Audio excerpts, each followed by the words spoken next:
अहिले चाहिँ पुरै के छ भने मोबाइल खोल्यो कि बालेन्छ रवि लामिछाने गाली होस् कि पाल होस् कि सबै उनीहरूको नाम मात्रै छ। अनि सोधे है खालि तिनीहरूको एजेन्डा के हो नि। ए भाइ यत्रो मोबाइल हेर्दा पनि थाहा नपाउने कस्तो एजेन्डा भनेको नबोलिकन विकास गर्ने र पुरानो शब्दहरूलाई हराउने, बन्द भएका कल कारखाना खोल्ने, भ्रष्टाचार रोक्ने। यदि भयो भने देश त आरामले बनिहाल्छ नि। यही हो एजेन्डालाई मैले भन्ने है त। अबदेखि धेरै सोधिरहने होइन एजेन्डा के हो भनेर।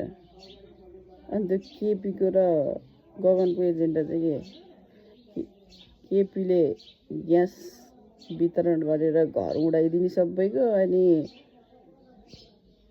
गगनले चाहिँ बाह्र चोरेर सबै नेपालै सिद्धाइदिने होइन। त्यही हो एजेन्डा। भनिन्छ नि एउटा नेपालीमा आफ्नो आङमा भैँसी हिँडेर देख्दैन, अर्को आमा जुब्रा हिँडेर देख्छ नि। यही हो त नि हाल।